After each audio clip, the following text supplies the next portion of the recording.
होता क्या है, बिजली विद्युत धारा का मतलब क्या हुआ, आवेश, और आवेश का मतलब क्या हुआ, इलेक्ट्रॉन। आवेश का मतलब क्या हुआ, इलेक्ट्रॉन। विद्युत धारा का सूत्र होता है आवेश बटा समय। क्या होता है, आवेश बटा समय। यानी आई बराबर क्या होता है, क्यू बटा टी। आई बराबर क्यू बटा टी। विद्युत धारा का SI मात्रा क्या होता है, एम्पियर। एम्पियर। आवेश का कूलाम और समय का क्या होता है, सेकेंड। इसका मतलब क्या हुआ, अगर हमको 1 एम्पियर विद्युत धारा चाहिए तो 1 सेकेंड में कितना आवेश प्रवाहित होना चाहिए, 1 कूलाम।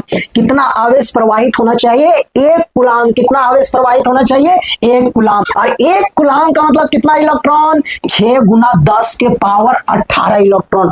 6 गुना 10 के पावर 18 इलेक्ट्रॉन मतलब कितना इलेक्ट्रॉन, 6 पर 18 को सुन, 1 2 3 4 5 6 7 8 9 10 11 12 13 14 15 16 17 18 इतना इलेक्ट्रॉन चाहिए। इकाई, दहाई, सैकड़ा, हजार, 10,000, लाख, 10 लाख, करोड़, 10 करोड़, अरब, 10 अरब, खरब, 10 खरब, है ना, 10 खरब। इकाई, दहाई, सैकड़ा, हजार, 10,000, लाख, यानी 6 लाख खरब। कितना इलेक्ट्रॉन होता है एक आवेश में, 6 लाख खरब।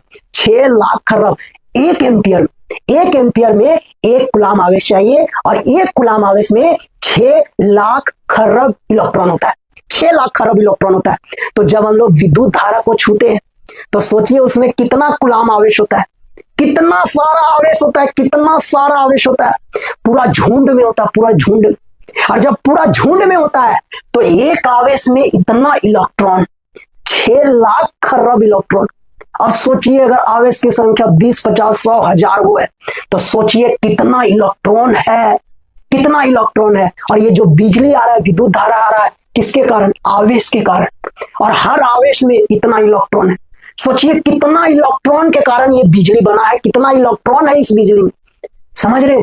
तो जब हम लोग इसको छूते हैं ना बिजली को, सारा आवेश, और आवेश का मतलब सारा इलेक्ट्रॉन शरीर में प्रवेश हो जाता है। कहां प्रवेश हो जाता है, शरीर में प्रवेश हो जाता है। और शरीर के अंदर जब इतना सारा इलेक्ट्रॉन जाता है, एक आवेश जाएगा तो इतना इलेक्ट्रॉन जाएगा, सोच लीजिए इतना इलेक्ट्रॉन। और सोचिए अगर मान लीजिए 10 आवेश है तो कितना इलेक्ट्रॉन चल जाएगा, 10 गुना इतना इलेक्ट्रॉन। सोच सकते हैं, इतना सारा इलेक्ट्रॉन चल जाता है। आप सोच भी नहीं सकते हैं, अंदाजा भी नहीं लगा सकते, उससे भी कई गुना ज्यादा इलेक्ट्रॉन प्रवेश कर जाता है बिजली को छूने के बाद। और जैसे प्रवेश करता है, हम लोग का शरीर के अंदर में 70% पानी है। पूरा पानी खत्म, जल के राख हो जाता है। जल के राख होने के कारण खून जो है से एकदम फटना शुरू कर देता है।